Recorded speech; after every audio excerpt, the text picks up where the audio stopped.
লোকসভা নির্বাচনকে কেন্দ্র করে প্রচারে ঝড় তুলতে ব্যস্ত বিভিন্ন রাজনৈতিক দলের প্রার্থীরা। তবে নতুন ভোটার যুবক যুবতীদের জন্য সোশ্যাল মাধ্যমকে হাতিয়ার করেছে রাজনৈতিক দলের প্রার্থীরা। যেখানে বাম সমর্থিত কংগ্রেসের প্রার্থী গনি পরিবারের সদস্য ঈশা খান চৌধুরী, তিনি তার ফেসবুকে রীতিমতো পোস্ট করে সাধারণ এলাকার যে সমস্ত যুবক নতুন ভোটার রয়েছে তাদের কাছে তার কর্মসূচিগুলি তুলে ধরছেন। বিজেপির প্রার্থী হয়েছেন ইংলিশবাজার বিধানসভার বিধায়িকা শ্রীরূপা মিত্র চৌধুরী।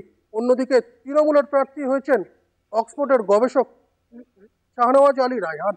তিনিও রীতিমতো ফেসবুকে প্রচার চালাচ্ছেন, সোশ্যাল মাধ্যমকে হাতিয়ার করে তাদের দলীয় বিভিন্ন কর্মসূচিগুলি তুলে ধরছেন। 90,000-এর উপরে চলে গেছে আমরা ফলোয়ার। তো আমাদের মানে অনেক ইন্টারেস্ট, ডেলি লোক হাজার হাজার লোক, 15,000 20,000 লোক দেখছে, ফলো করছে। তো এই ইন্টারেস্ট আমি অনুরোধ করব যুবকদেরকে, সবাইকে, যদিও মানুষরা জানতে চায় আমাদের প্রোগ্রাম সম্বন্ধে, একটু আমার সোশ্যাল মিডিয়া ঈশা খান চৌধুরী ফেসবুকে যাতে ওরা ফলো করতে পারে আমাকে। দিনের আগে মোদী সরকার মানে কিরকম ছিল, ভারত কিরকম ছিল, ভারতের কি চিত্র ছিল, এবং 2014-এর পর আজকে ভারতের কি চিত্র, কিভাবে সেটা বদলেছে, নতুন ভারত গড়ার যে সংকল্প মোদী সরকার নিয়েছে সেটা কিভাবে চলছে, সেটার একটা কম্পারেটিভ স্টাডি আমরা প্রায় 18 মিনিট একটা আলোকচিত্রের মাধ্যমে দেখাচ্ছি।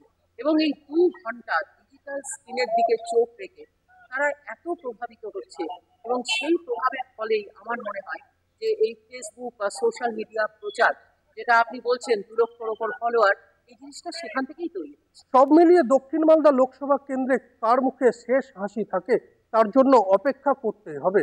কিন্তু কোনো রাজনৈতিক দলের প্রার্থীরা 1 ইঞ্চিও জমি ছাড়তে নারাজ রয়েছে এই সোশ্যাল মাধ্যমের প্রচারে। আমার শহর মানিকচক থেকে পরিতোষ সরকার, কলকাতা টিভি।